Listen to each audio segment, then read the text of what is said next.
Grüezi miteinander. Hello. Today I'm going to talk to you about our quick trip from Basel to Amsterdam, Netherlands. So we did a very quick trip. We left on Friday and we came back Sunday. We took a EasyJet plane, which was very quick. It was maybe a little over an hour. So we could not explore more of the Netherlands. That's okay because we plan to come back when my boys are in high school. So the weather was not bad. It did rain a little bit on and off on one day, but other than that, it was beautiful. It was sunny. It was fine. If you're packing and it's raining and you're like, should I bring hat and gloves? Definitely bring your hat and gloves.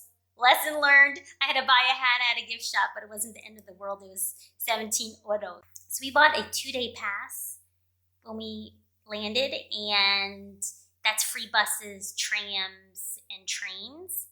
It was not worth it. If you're there for a quick trip and you actually plan to walk more than you take trains or trams, it's not worth it. We should have just paid for our trams and trains individually. It would have been a lot cheaper, but, lesson learned. I will say the trams are pretty aggressive. I actually fell on my son because it jolted so hard that I just flew. Fortunately, my son was okay, but I was really upset about it because my son is so little and I just literally squished him a little bit, but he said he was okay. But just hold on to those trams. You do have to scan your ticket while you enter the tram, and then when you exit, you deactivate it, I guess. You scan your card again while you walk out. So the first day we found a restaurant. It was an Italian restaurant. Those hole-in-the-wall places are always the best places to go. And as an American, I will say this about customer service when you travel to different countries in Europe. Lower your customer service standards. I know in America, the way we servers at restaurants, they really want you to be happy. You're lucky if they even greet you at some of these restaurants. It just made me laugh because I was practicing my Italian that I've been learning for the last couple weeks, and the guy was just not that into it. But by the end, he kind of softened up a little bit. But just lower your standards if you are coming from America and you're eating at restaurants in Europe.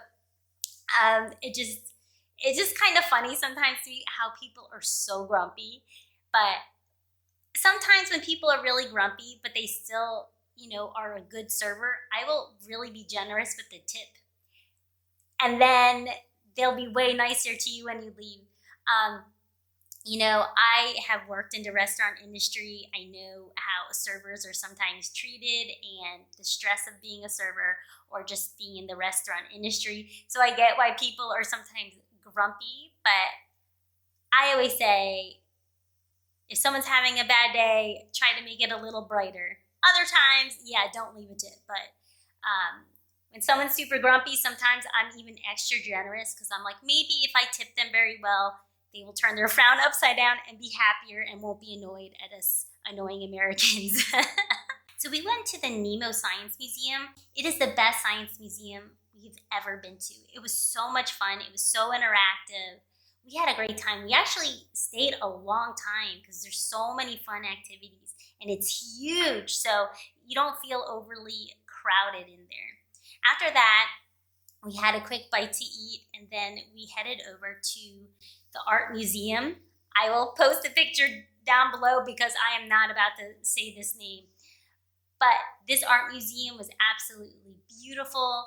My youngest son painted a little bit and we had a really fun time. My oldest son really loves going to art museums, and it's really cute because he goes like this while he looks at these pictures.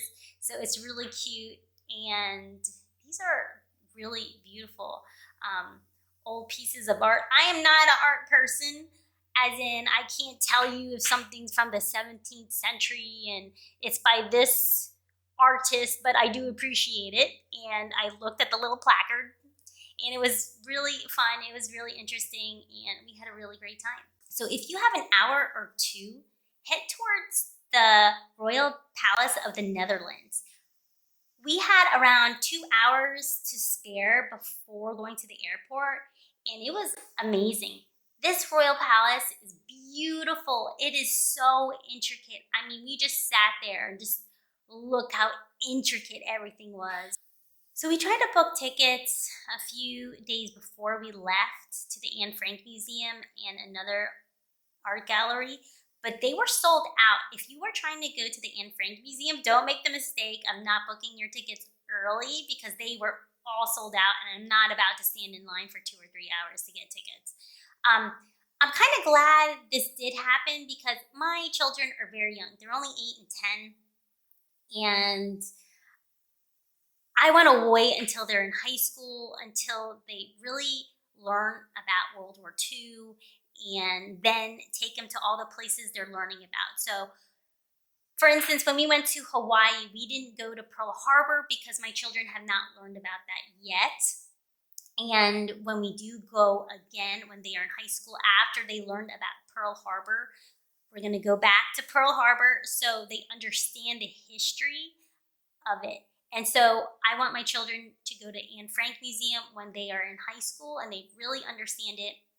They read Anne Frank's diary and really are more mature so they can handle it.